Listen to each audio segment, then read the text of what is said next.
Hello. Hi, Sophia. How are you doing today? Good. Thank you so much. Thank you for your time. Thank you. Honestly, it's an honor to speak with you. By the way, we kind of got matching backgrounds. I thought I'd make the effort. It's not great lighting in here, but we do what we can do. How are you keeping during these crazy times? I hope you're staying safe. Yes, both my wife and I are safe. We stay home all the time, of course.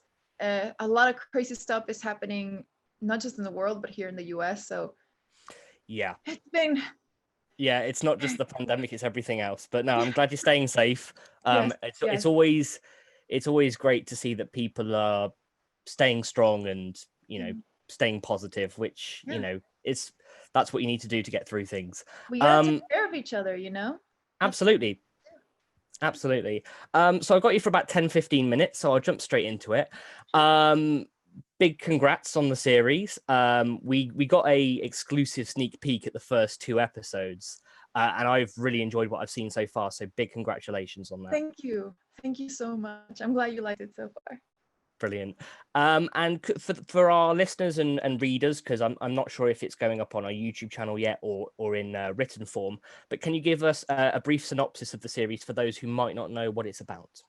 Sure. So the story is about this Aztec boy, Izel, who loses his sister to a sacrifice to the gods that he was meant to be sacrificed to. His sister took his place, and he, in his grief, tries to take his own life, and the gods spare him because they want to use him as a pawn for a bet, and that is to close the gates to the underworld in order to be the judge of humanity. And this is difficult because Isel has a lot of hatred in his heart. He has a lot of grief and anger and towards humanity because he feels that he has been forsaken by them. So you have an unwilling hero who actually does not believe that humanity is meant to be saved, and he's supposed to be the judge of humanity. But how can a judge fairly judge humanity if he's already biased, and once he says, well, why do I have to, like, we should just let it be, and maybe it's our time and it's good. So yeah, Isel is going to be going through a very tough journey along with friends, and that I'm excited for you guys to meet. And yeah, I feel like that says it all. Awesome. Yeah, I love it. Yeah, absolutely. It's such an interesting concept because you get a lot of, especially animated shows or these kinds of stories where the hero, they are the champion of humanity and they want to save humanity, but adding that sort of moral dilemma of a character who has been through tragedy and feels, like you said, forsaken by his species, adds that really interesting moral dilemma, which I really liked, especially starting to play out in the second episode, especially.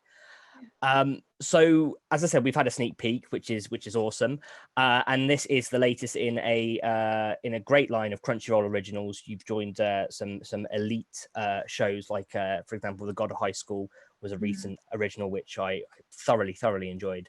It's awesome. What Yeah, what was it like working with Crunchyroll and also your animation teams around the world to help bring this story to life? Well, the short of it is, it was really wonderful. They were extremely uh, careful to give me the resources and the research time that we needed for the show to be properly developed.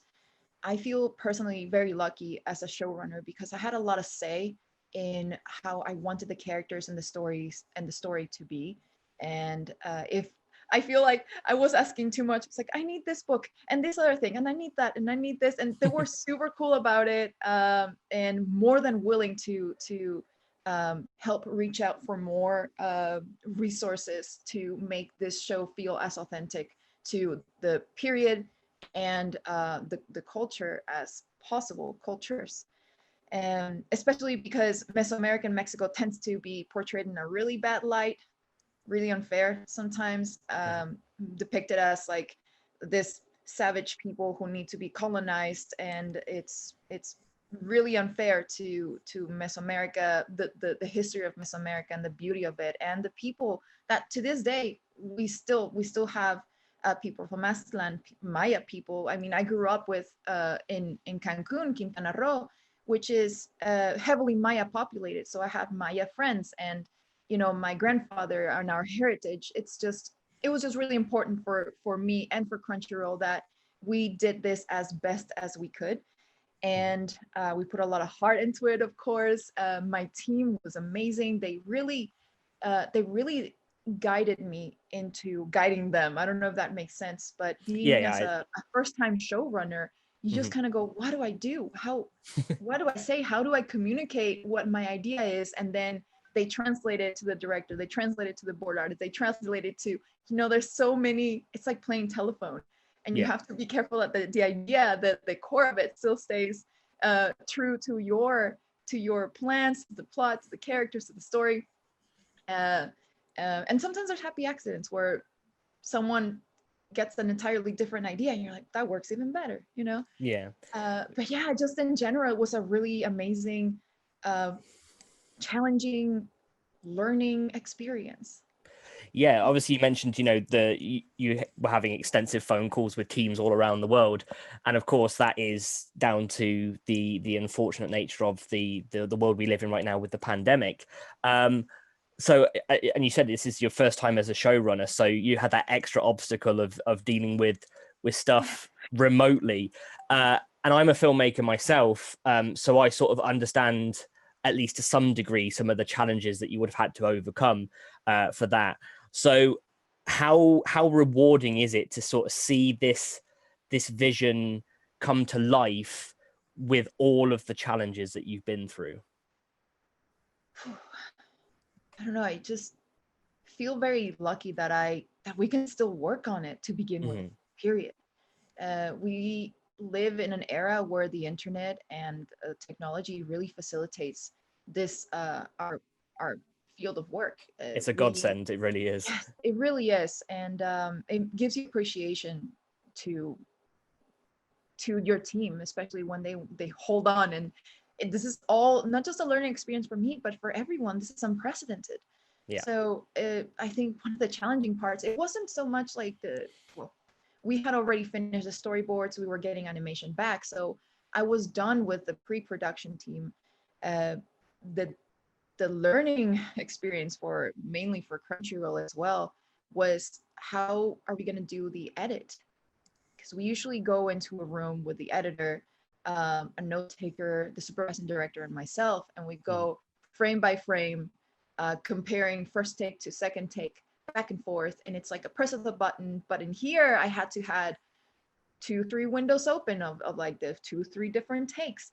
Well, why is this take looking like this? Did we have it on the other one? What frame is it? And you just have to click through it instead of like being. It just was a very interesting learning experience for me, because again, I only did the first couple episodes in person with in the studio, but for the rest of it, I realized this is night and day. But I'm still lucky that I can do the work, and my team was incredible. The amount of I said, this is a hard job. It requires a lot of time, a lot of work, but they went above and beyond, because you go home and you think, okay, I'm done. But since we're home, we have this kind of, we're running around thinking, how do we do this now? And somehow we managed, and I'm just so, it gives you a better perspective and appreciation for the art when you see other shows doing the same. You're like, oh, I totally feel that, I understand. And you kind of learn to forgive them a little bit for like the smaller mistakes that otherwise, if you had not known, you would have been like, why didn't they see that, Exactly. Yeah. No, I absolutely love that so many creators, not just in animation or anime, but also, in film and TV, have really embraced the situation and have learned a lot, and have continued to strive to be great and do great things for this art form. And I feel so inspired by that myself. I had the privilege of speaking to Unyoung Choi from Science Saru earlier this year, and just seeing the team over in Japan doing amazing work remotely, and really striving to be the best is just so inspiring. Something else that I really enjoyed is the voice talent you have, and of course, for those who are reading or listening, might not know, but you also star in the series as well, in a few different roles. How was that for you, getting to put your voice to some of the characters that you designed and created? It was really fun. Starting with the two of the characters that actually don't have, I guess they don't speak, they just kind of make sounds. Mm-hmm. For Meke, the little axolotl, I've always had the idea of this really dumb, just adorable blobby creature that, you know, just kind of was inspired a little bit by my cat. I have this really adorable fat cat, and don't worry, she's healthy. She just has a thyroid problem, and she just makes these weird sounds whenever she walks or lies down, and I just find that really adorable. And besides the fact that I just really love giving things little voices, Mm-hmm. and to this day, not just when I was little, like to this day, which, you know, can be embarrassing for my friends, when we were out, not anymore. But for Keek, same thing. But for Nelly, I'm starting to become a little more comfortable saying this, but when I first created ONYX, Nelly has always been a part of it. It was initially just Isel, Yautl, and her in the original concept for this comic strip idea for a class assignment. Nelly's destiny has always been the same from the very start. It has not changed. Mm-hmm. And because I was going through such dark times, and I saw myself a lot in what Isel was going through, because, well, I put him through it, I felt the need to be part of that, to his development as a character, and tell him to be brave, because that's what I had to tell myself and what I had to do in order to come out of that dark place. And for me to be able to tell Isel to be brave it's almost like telling myself to be brave. Yeah. And I don't know, I felt like the need to connect to my characters that way by voicing her. Oh, that's fantastic. I love that. Just that extra layer of emotion and character development. I absolutely love it. I also I love the fact that for our listeners out there who are a fan of YouTube and YouTube channels that are big, you also have Aaron Hansen of Game Grumps on the team. I think he's an amazing talent. So getting him on board was, I guess that was a big plus for you as well. Yes, it was. It actually was funny because we I did not have him in mind for a role. It kind of was a little bit of a mistake. Okay. Like his name came up on the list. I was like, oh, that's the Game Grumps guy. It's like, that's interesting. Where's his stuff? He's like, oh, wait, we don't know how he got into the list. Like, it was just, long story short, I contacted him. I was like, hey, did you mean to audition? He's like, oh, I don't know. I don't think I did. I was like, would you like to? He's like, yeah, sure. And he nailed the character. So that kind of became a serendipitous for us, because he gave one of the bad guys his voice. So I don't He's know. such a great I've voice. I've always heard his voice as being more like cartoony, funny, but he can like really, I don't know. It takes, of course, it takes talent. For me, making stupid sounds or just giving Nelly her voice, it's completely different from having a immense, like, what's it called, range of different voices. Like, that's talent.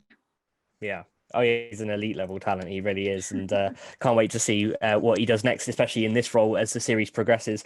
And I got one final question, whilst I still got you, and that is how long will the series last? Like, how many episodes have been greenlit, and also what do you have planned for after the series? Do you have anything that you can talk about at all? Well, I can tell you that it's going to be 12 episodes. I'm very Fantastic. excited. And yes, I do have plans.